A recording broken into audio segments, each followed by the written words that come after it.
Hello and welcome to Poor and Educated. This is our first episode. My name is Caleb, and this episode is just going to be about who we are, little introductions into all of us. Like I said, I'm Caleb. I am a 26-year-old father of a 2-year-old living near Denver, studying at CU Boulder in the MENV program, Urban Sustainability and Resilience, as well as Energy and Natural Resource Policy. I got my undergraduate degree from University of Colorado, Colorado Springs in geography and environmental studies. I also hold two associate's degrees from a community college from where I'm from, down near Austin, Texas. I spent the first 23 years of my life in a small town just outside of Austin. Uh, Unlike how I am now, I grew up conservative. I definitely strayed from my base of where I came from. I've had to grow a lot. I've had a lot of challenges in my life, but here I am now, educated with multiple degrees, seeking a fourth, and poor. And now I'm going to move on to Ross. Hi guys, my name is Ross. I am also somewhat poor and somewhat educated, as the title of the podcast goes. So I live in Colorado Springs. I am a seventh grade language arts teacher, and I work at the same middle school that Anthony does. Um, and I have also I've lived in Colorado Springs for most of my life. Also grew up slightly more conservative, but got interested in politics as I got into college and stuff like that. I have a degree in English literature from UCCS and currently working on my master's degree through DCU. And I'm just excited to talk about politics and policy and all the sorts of stuff that we're going to talk about. So that's me. Yeah, so kind of like what Ross mentioned, my name is Anthony, and I work as a middle school teacher at sixth grade, same school as Ross does here in the city, Colorado Springs. And yeah, so I grew up out here, out in Falcon, a little bit east of Colorado Springs. And my wife and I, we're high school sweethearts. We moved out to the city right when we graduated high school. And yeah, and I've been actually first taught out in Falcon, where actually I grew up. So that was a really interesting experience, kind of like teaching alongside my old teachers was, it was very unique because I kind of had built in mentors. But yeah, so I don't know. I like to write, I like to read, I like to play video games. And Poor and Educated is kind of like, something that we're all doing because we want to. I think what I said before is that after the election, that this little project we're doing is kind of a reaction to the election. And we kind of felt that there's so much voice, so much coming out from people with really extreme views. And I feel like, if they're gonna like dominate the podcast space, if they're gonna dominate the radio space, if they're gonna dominate a lot of these kind of more niche media spaces, then we, people who think as we do, need to kind of like, uh, be less afraid to like share like that other side. And if they're gonna like be really big and powerful, there needs to be a bunch of us little guys who are willing to, kind of speak that truth to power. Um, Philosophy aside, I'm a goober, and all my students are stinky. True. That's me. Very true. Yeah. Yeah, I have the pleasure of not having to teach in public education, but these two guys uh, definitely do, and they love their jobs. And I wanted to ask them what their motivations were becoming public school teachers because you have to be educated and it doesn't pay well, so it lends itself to be poor and educated. Yeah, that's a good You point. kind of Anthony, go you ahead. do kind of sign up for it, yeah. Let me tell you, it's like kind of like what you said. It's not for the money. I honestly, for me, it was just I have a lot of attachment to where I grew up. I have a lot of attachment and pride in my community, and I knew I wanted to do something that served the community. So it kind of was like two paths. Like I was either gonna kind of go down like the law path, kind of like try to seek like the lawyer kind of lifestyle, But also, I just loved school. Like I was a great student. I was a theater kid. Like I did after school theater all the time. So I liked the school environment. I loved learning, and I feel like I do love teaching. I miss learning. I do miss sitting in a class and being on the other side. But I do love the environment, and I love like the community that comes with it. Yeah, that's a really good answer. I would say for me, I kind of have two passions in my life that my current job sort of allows me to pursue.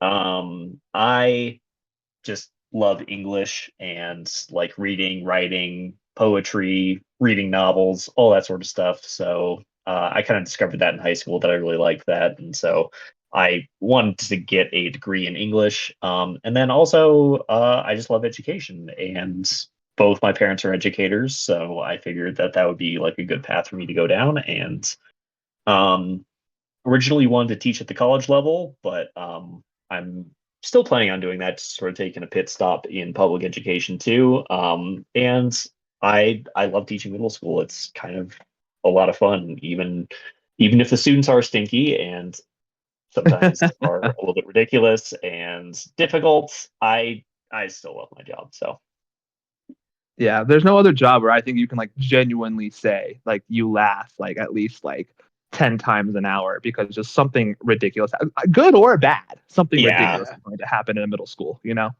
and Uh, middle schoolers are very funny in a very specific way that you don't really yeah. get taught in it. So yeah, And we're It's a very we're interesting title time in one too. life. So we have so we also have like extra interesting stuff happen, I feel like at our school that I haven't seen. Like so I guess I should have yeah. said this when we were introducing ourselves. I originally worked at Falcon, but so it's the same I grew up and worked in the same district. I've never worked or learned outside of any district besides the district I work at.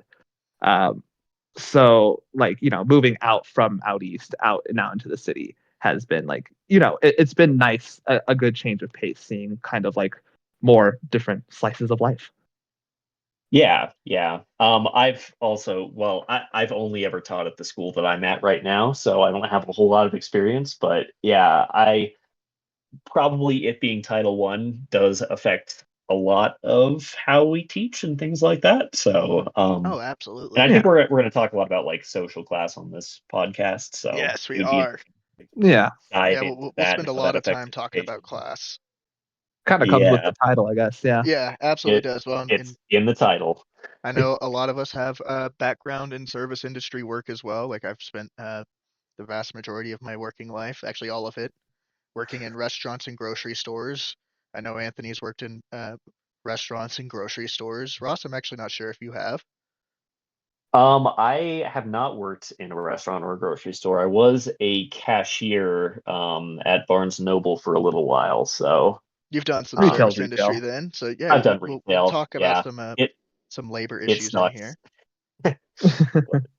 Yeah, Actually, gosh, again, I guess we're a little, I'm going to say it. We were a little nervous before we turned this on. Okay. Absolutely. So, I'll say it, I was nervous. I actually still hold that job. I work as a deli clerk, as a second job.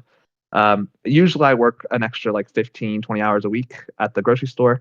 Lately, I think, honestly, I think they may be quiet firing me because they've been like scheduling me 1 day a week. But honestly, if they're going to quiet fire me, I'm going to be okay with that because man, I could use some rest right now. Uh, Yeah, so yeah, understandable. I mean, I am there you it's no so go. funny. longer working in a grocery store, not because I got the chance to leave, but by necessity of having a almost 2-year old and in a graduate program. Uh, so I'm living off of student loans and what my wife brings in. Uh, so it's not because I could do it; it's because I had to do it. Um, but I mean, Anthony knows this. There was one semester in undergrad where I was taking 18 credit hours while working 40 hours as an assistant manager in a deli. So I've Yeah, he been also through the barely ringer. that was a part of your life where you barely had like shoes that were like held together. You just like Yeah, my shoes were falling apart. I living off of food stamps and WIC at the same time. Well, I remember that's where I was kind of like, hey, you good? yeah, that's really when I actually really started getting involved in some labor stuff at work. Of being really interested in this stuff because I saw what I was going through, what my family was going through, and um, said this shit ain't right. Yeah, Uh, it's a good motivator for sure. yeah, a really good motivator, and coming from the family background that I have, thinking of unions and labor uh, relations and issues was not in my brain until I lived it. So yeah, that's kind of where this podcast is going to go in some cases. It's labor issues, labor problems, kind of Can stuff I like ask that. you guys a Yeah, question? Absolutely. Um, yeah.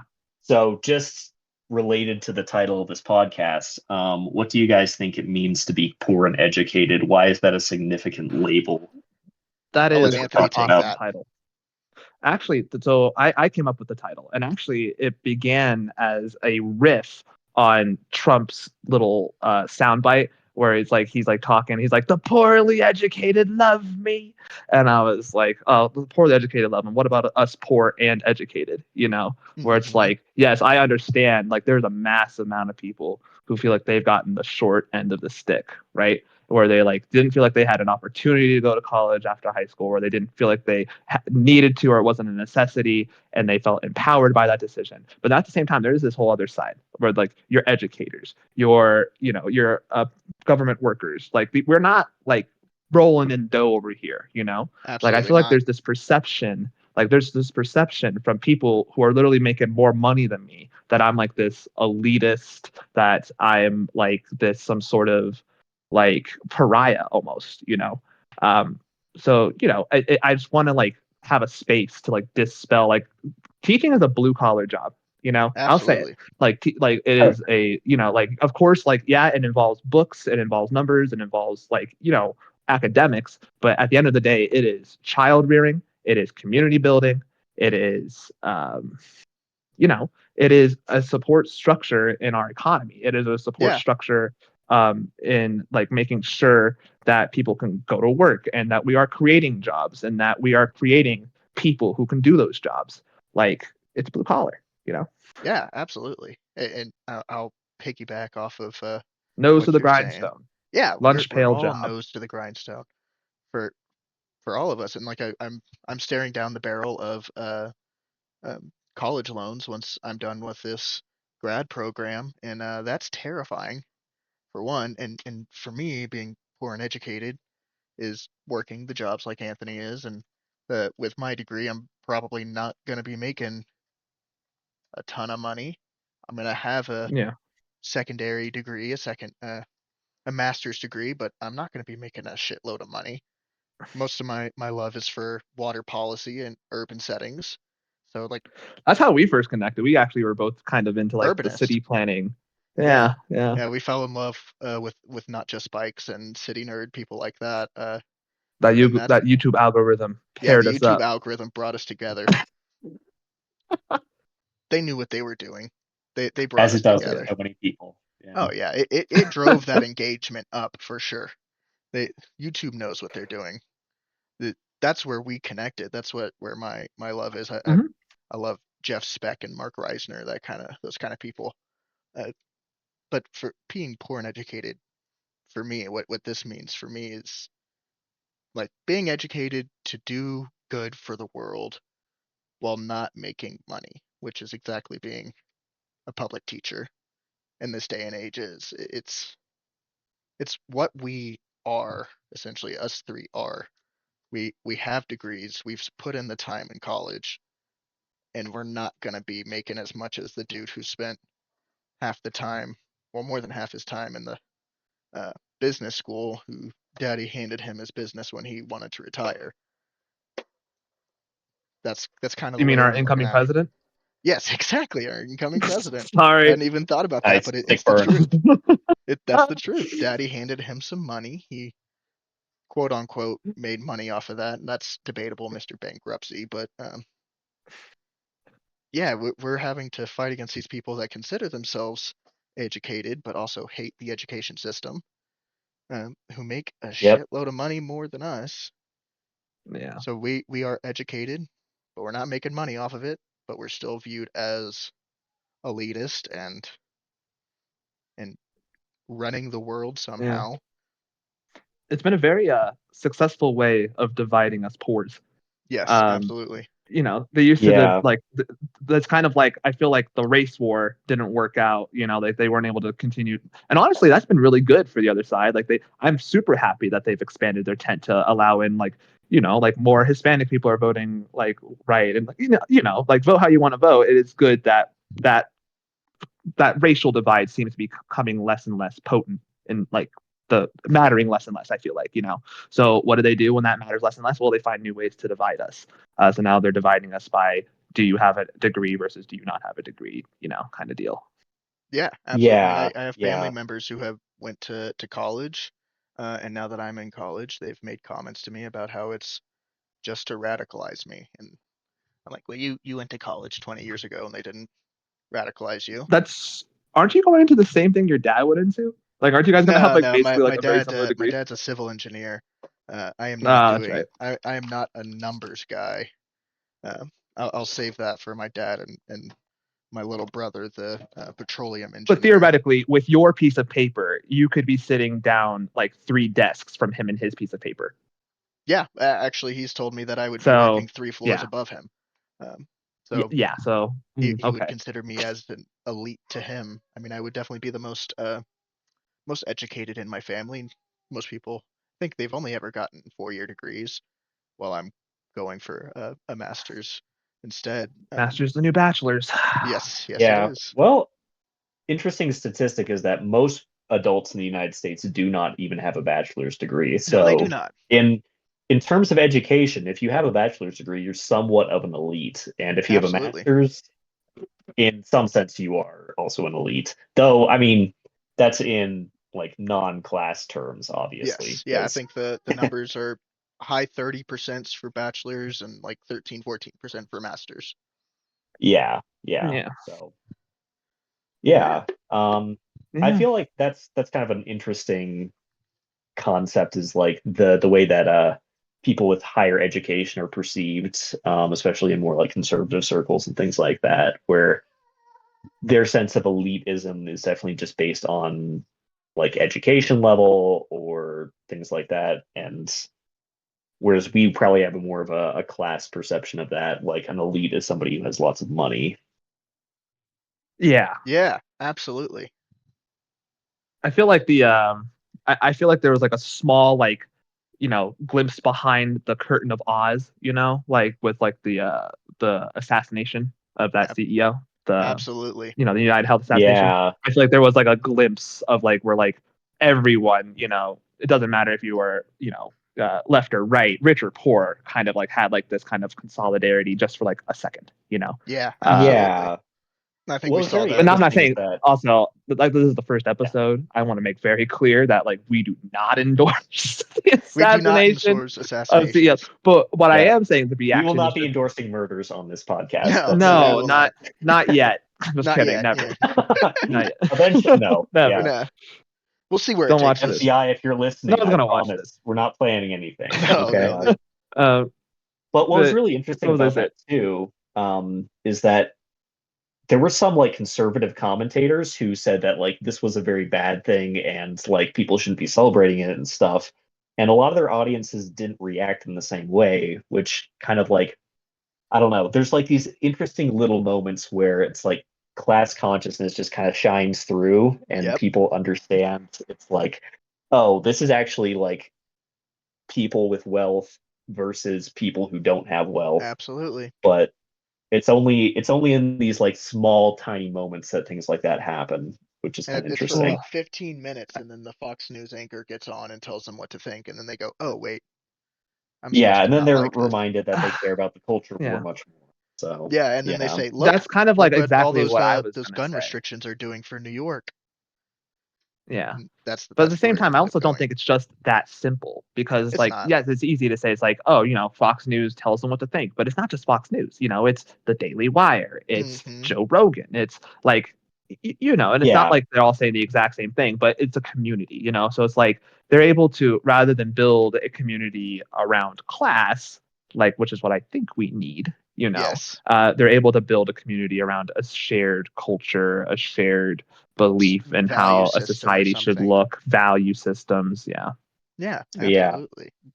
Well, I No have war, but And even like hobbies too, like certain like hobbies, like so like certain niches, like fitness uh-huh. niches, kind of like even like some of like the pockets of like gaming and things like that. Very, Oh, they form absolutely. communities and small little bubbles that form a giant bubble. yeah. Are you saying that those are part of the right wing, like Some of them, I don't know, Some of them intellectual are. ecosystem kind of?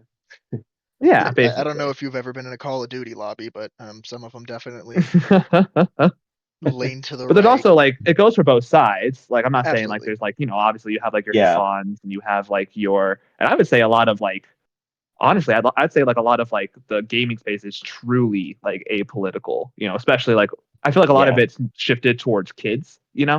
Like I felt like there was usually like before it was very adult, like Rooster Teeth and Uh-huh. Smosh. Oh, not as much Smosh, but I don't know. I felt like it was for a long time like Machinima. gaming content was kind of like, oh, look at us, we're cursing while playing video games and we're Yeah, being yeah. funny. That was kind of like the big thing for a while, but now I feel like it's truly shifted towards more of like, look at this Minecraft mod, you know, Uh-huh. like a lot more kids if you Roblox go to the front mod. page. Yeah, yeah. oh god, yeah, Roblox is huge right now. Like the dress to impress stuff, like Yep. that's the other nice thing Yeah, about you have being in a middle Queso school is that playing that. we're Queso's keeping up with all the, been playing the yeah, Dress to yeah, keeping up with the Impress times. I'm gonna and play some getting dress to into it impress. too. Dude's yelling at his monitor. I don't play It's so fun to Roblox, like, but Neither my do I. students Neither do I. We are so all gamers, but I don't think any of us I have played actually Roblox. I can't remember where I saw this, and I wish I did remember where I saw this, but apparently Dress to Impress is like bringing in an audience like that's like outside of Roblox. Like people who don't play Roblox are coming in for Just to like play. Dress to Impress. It's honestly exactly what happened with like Fortnite. Like Fortnite, like the battle royale stuff was just like a side thing. Like the main game was like, oh, come and build a fort and defend against Yeah. zombies, and if you get bored with that, do some battle royale with your friends. Yeah, But then the battle royale absolutely. thing became a bigger community, so Yeah. now it's kind of like a hub. Well, I've got one Same more idea. questions Same for idea. you guys. Sure. As a Colorado outsider, one thing I should mention, this podcast is definitely going to focus more on local issues, stuff in Colorado, Colorado Springs, Denver, Front Range kind of stuff, but especially Colorado Springs. And as I mentioned, I'm from Austin. Uh, only moved here to Colorado uh, 2.5, 3 years ago. My son was born here, but I am an outsider. So I wanted to ask y'all what Colorado Springs means to y'all growing up here. ooh, that's a very good That's question. a deep It's a big thinking question question. right It's a big there. question. I like that. I guess okay. Let me give you a sense of, or what my sense of Colorado Springs is, and what kind of Yeah, makes it what's your unique sense as of a place? city. So Colorado Springs is interestingly in the grand scheme of like, I guess the state. It's a little bit more of a conservative hub Mm-hmm. compared to other places like Denver and Boulder and things like that. Just because I guess in uh, I don't know when this was, but Yeah. we had a lot of like Christian organizations move here for I think tax reasons and things like that, Hmm. and so it sort of became a more conservative place. That's something that's slowly shifting as the city becomes more of like a big city. Yeah. And Yeah, the so demographics are that's skewing younger and younger. yeah, that's a big piece of it. Just like a lot of Colorado, it's a place where lots of people who are into like fitness and hiking and stuff like to Yep. go and outdoors and stuff. It's pretty cool because you can see Pikes Peak from basically anywhere in the city. Mm-hmm. And so that's like a big piece of it as well.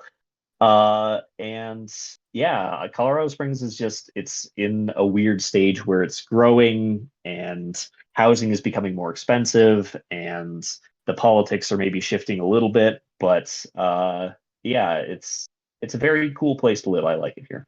I will point out Nice. that the last mayoral election, Yemi got elected, who is a Democrat. So I mean, it's definitely shifting left. Yeah. An Tech. independent, but I was yeah, gonna say Technically, technically an independent, but leaning but definitely a left. bit more left. as far Yeah. as lean left goes, it's pretty out of the norm for what we have. Anyways, I'm gonna go. Listen, I'm a little bit of a literature nerd too here. I'm going to go for more of the metaphorical, symbolic answer here, right? Yeah. Um, so Nice. I grew up out in Falcon, right, which is kind of like the Eastern Plains leading up to the Front Range. Um, so for me, Colorado Springs was always the little sister of Denver. You know, it's like Yeah. the second biggest city in the state. You know, and I always Hmm. like acknowledge that. I was like we're second best.